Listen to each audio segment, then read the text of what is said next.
अस्सलाम वालेकुम, नमस्कार, सत श्री अकाल। मैं हूँ शातिक शाह। आप देख रहे हैं शासन भारती न्यूज। आइए एक नज़र कुछ खास खबरों पर। धन्यवाद।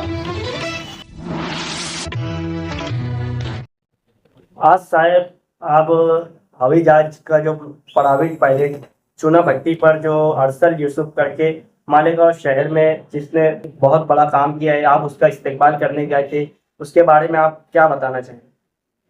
अल्हम्दुलिल्लाह, अल्लाह का शुक्र है और हमारे लिए फ़ख्र भी है और खुशी का मुकाम भी है कि हमारे अपने वार्ड के अंदर एक होनार बच्चा अरसल यूसुफ़ी शहीर, उसने एक पायलट का कोर्स किया और हम लोगों ने उससे गुफ्तगू से जब मालूमात ली तो उसने कहा कि और 8 महीना है, मैं अपनी नौकरी के ऊपर 8 से 10 महीने के ऊपर हो सकता आप भी मेरे साथ में मैं प्लेन चलाऊँ और आप मेरे साथ बैठ के चले।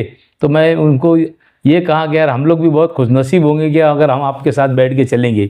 बहरहाल ये तो उनके माँ बाप को मुबारकबाद देना चाहिए कि एक जिगर के टुकड़े को इतने बड़ी यानी जिम्मेदारी वो अपने जान से बढ़ के दे दी उन्होंने कि भाई आज उसको साउथ अफ्रीका में उसने पढ़ा, उसके बाद आज वो अल्लाह का एहसान है कि वो अपनी ज़िम्मेदारी पूरी करने के लिए और 8 महीने का भी वक्त है उसको, यानी उसने अब बताया कि किस तरीके से हवाई जहाज में चलाया, किस तरीके से क्या हुआ, किस तरीके से पायलट बना। तो ये तो बच्चे के साथ साथ उनके वालिदैन को, उनके पेरेंट्स को मुबारकबाद देना चाहिए और मैं बहुत बहुत उनको मुबारकबाद देता हूँ कि अल्लाह ताला के फजल करम से और हमारे अपने वार्ड के अंदर एक ऐसा शेर बच्चा अल्लाह ने पैदा किया था जिसको आज एक पायलट का खिताब मिला और शहर के लोग उसकी सराहना कर रहे हैं। यही हमारे लिए फ़ख्र है। साहब वो उनके वालिद का एक लौता लड़का है और उन्होंने उससे कहा था कि तू मेडिकल लाइन से कुछ सीख ले तो मैं तेरे को मेडिकल लाइन से मैं कुछ डाल कर दे दूंगा, तू एक मेरा लौता लड़का है। मगर उसने पायलट बनने की ख्वाहिश जाहिर की। आप इसके ऊपर क्या बोलना चाहेंगे? मैंने पहले बोला आपको कि यार उसके माँ बाप को मुबारकबाद देना चाहिए कि अपने एक जिगर के टुकड़े को एक ऐसी लाइन के अंदर उन्होंने डाला और वो कामयाब हुए।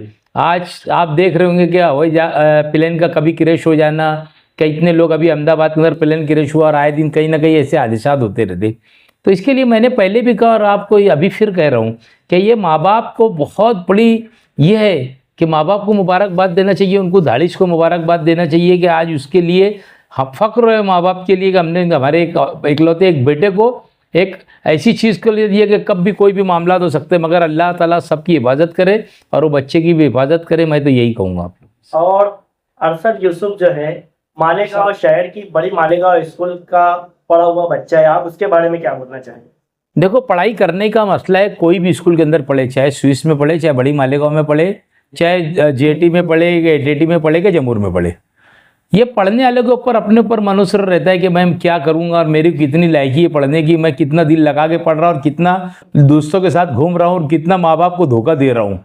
स्कूल जाने के बाद बच्चे ने अपने माँ बाप को धोखा नहीं दिया, उसने स्कूल पढ़ा, उसने अपने दिमाग में बैठाया था कि मुझको ये बनना है। कामयाबी जब मिलती है कि जब आदमी अपने आप को खुद दिमाग बना लेता कि भाई मेरा दिमाग ये रहेगा कि मुझे कामयाबी इस वक्त मिलेगी कि मैं अब पढ़ूंगा। आज तुम देखो बच्चे लोगों को कि आज घर से दफ्तर लेके जाते, कहीं पर होटलों के ऊपर बैठे रहते, गुटखा खाते, पान खाते, पूड़ी खाते, ये सारी चीज़ शौक करते, सिगरेट पीते। तो ये माँ बाप को धोखा देना हो गया। इस बच्चे ने अपनी लायकियत के ऊपर और माँ बाप के खुलूस और उनकी दुआओं के सदके तुफैल में बच्चे ने पढ़ा और आज ये शहर का नाम रोशन किया, शहर के साथ साथ हमारे वार्डों के भी नाम रोशन किया कि हमारे बेलबाग के अंदर एक शेर बच्चा आज जो एक पायलट बना। एजाज बेग साहब, आप शहर के जो बच्चे स्कूल में तालीम हासिल कर, मदरसों में तालीम हासिल कर रहे हैं, तो आप उनको क्या मैसेज देना चाहेंगे?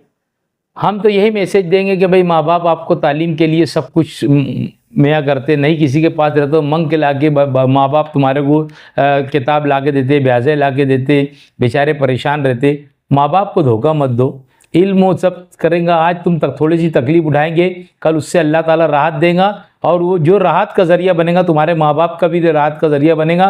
जो आज वो गरीबी के अंदर भी आपको पढ़ा रहे, जो बेचारे जिनको नहीं रहता, बाकी वो यही चाहते कि मेरा बच्चा पढ़ लिख ले और पढ़ लिख कर कुछ ना कुछ बन जाए, उसके पीछे माँ बाप की एक आस होती है। मैं बच्चों को यही पैगाम दूंगा कि अपने माँ बाप को धोखा ना दे। आप लोग जो है माँ बाप आपको स्कूल भेज रहे हैं तो आप स्कूल जाइए और अच्छा ट्रेनिंग पढ़े लिखे, और वक्त तो हालात रहते हैं, इंशाअल्लाह ताला हालात आते जाते रहते, ज़रूरी नहीं है कि नौकरी लग जाए। पढ़ा लिखा आदमी कहीं पर भी लग जाता है, कुछ ना कुछ तो पढ़ लेता है, कहीं जाकर बोर्ड पर पढ़ लेता है, कहीं बाहर गाँव जाकर देख लेता है। तो ऐसे हालात में पढ़ना सबसे, इल्म एक ऐसी दौलत है कि ये कभी ख़त्म नहीं होती। आदमी जब मरता है तो उसको जनाजे के साथ में वो जाती है और उसका नाम हमेशा रोशन रहता।